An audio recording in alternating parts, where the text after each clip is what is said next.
Chennai shopping mall Aadi blockbuster KG sale. KG చీరల ప్రారంభ ధర కేవలం 150 రూపాయలు మాత్రమే. కొన్ని ప్రత్యేక చీరలపై రెండవ చీర కేవలం 9 రూపాయలకే సొంతం చేసుకోండి. బీఆర్ఎస్ కాంగ్రెస్ లకు సింగరేణి బంగారు బాతుగా మారిందని కేంద్ర మంత్రి కిషన్ రెడ్డి ఆరోపించారు. గతంలో సింగరేణి నిధులను హరీష్ రావు సిద్దిపేటకు తీసుకెళ్తే నేడు సీఎం రేవంత్ రెడ్డి కొడంగల్కి తీసుకెళ్తున్నారని విమర్శించారు. ఆ రెండు పార్టీలు సంస్థ పాలిట శాపంగా మారాయని, బొగ్గు బ్లాకుల కోసం సింగరేణి ఎదురు చూసే పరిస్థితి రావడానికి బారాస్ అనే కారణమని మండిపడ్డారు. సింగరేణి వేలంలో పాల్గొనకుండా ముఖ్యమంత్రిగా ఉన్న కేసీఆర్ అడ్డుకున్నారని కిషన్ రెడ్డి విమర్శించారు. సింగరేణి కార్మికులు పగలు రాత్రి అని తేడా లేకుండా సంపాదించిన సొమ్ముని ప్రభుత్వం బకాయిలు చెల్లించకుండా సింగరేణిని దివాలా తీసేలా చేస్తోందని కేంద్ర మంత్రి కిషన్ రెడ్డి ఆరోపించారు. సింగరేణి భరోసా యాత్రలో భాగంగా యాదాద్రి కొత్తగూడెం జిల్లా మణుగూరులో కిషన్ రెడ్డి పర్యటించారు. దేశంలోని వివిధ కంపెనీలు వేలంలో పాల్గొని బొగ్గు గనులు దక్కించుకుంటే సింగరేణి వేలంలో పాల్గొనకుండా నాడు ముఖ్యమంత్రిగా ఉన్న కేసీఆర్ అడ్డుకున్నారని విమర్శించారు. జెన్కోకు బ్లాక్ కేటాయిస్తే ప్రైవేటుకు అమ్ముకున్నారని కిషన్ రెడ్డి మండిపడ్డారు.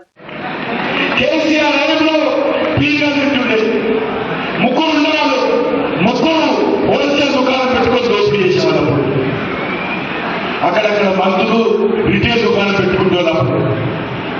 ఇప్పుడు మొత్తం మందులు హోల్సేల్ పెట్టుకున్నారు. మందులందరూ హోల్సేల్ దుకాణమే. ఎమ్మెల్యే రిటైల్ దుకాణం పెట్టుకున్నారు కాంగ్రెస్. ఆ రకంగా ఈరోజు తెలంగాణను దోచుకుంటున్నటువంటి పరిస్థితి. ఎందుకోసం మనం తెలంగాణ ఉద్యమం చేశాం. నా సింగరేణి కార్మికులు మొత్తం తెలంగాణ ప్రజలకు ఆదర్శంగా, ధైర్యంగా, సాహసంగా తెలంగాణ ఉద్యమంలో ముందుండి నడిపించినటువంటి చరిత్ర మనం చూసాం. కానీ ఈరోజు ఏం నడుస్తున్నది? దోపిడీ చేస్తాం. ఒకరు 12% కమిషన్ ఉంటే ఒకరు 30% కమిషన్. ఈరోజు సింగరేణిలో కూడా 12% కమిషన్లు ఉన్నారు, 30% కమిషన్లు ఉన్నారు. ఆ రకంగా కమిషన్ల పేరుతో దోచుకుంటున్నారు. చిన్న చిన్న కాంట్రాక్టులు కూడా కాంగ్రెస్ పార్టీ నాయకులు కూడా లేదు.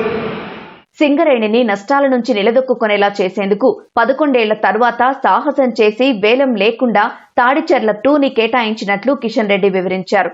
తెలంగాణ బిడ్డగా, బొగ్గు గనుల శాఖ మంత్రిగా ప్రధాని మోదీతో మాట్లాడి ఒప్పించడం గర్వకారణమని తెలిపారు. రాష్ట్ర ప్రభుత్వం బొగ్గు బకాయిలు చెల్లించకుండా సింగరేణిని దివాలా తీసేలా చేస్తుందని ఆరోపించారు. బారాస ప్రభుత్వ హయాంలో సింగరేణి బకాయిలు 24,000 కోట్లు ఉంటే కాంగ్రెస్ ప్రభుత్వంలో 54,000 కోట్లకు పెరగడంపై కిషన్ రెడ్డి ఆందోళన వ్యక్తం చేశారు.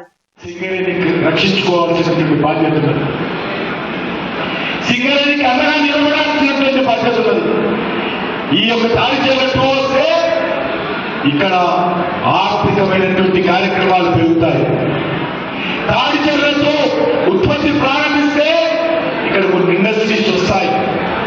ఇక్కడ వేలాది మందికి ఉపాధి అవకాశాలు దొరుకుతాయి. పెద్ద బొగ్గు గని ఈరోజు మనకు రావడం జరిగింది.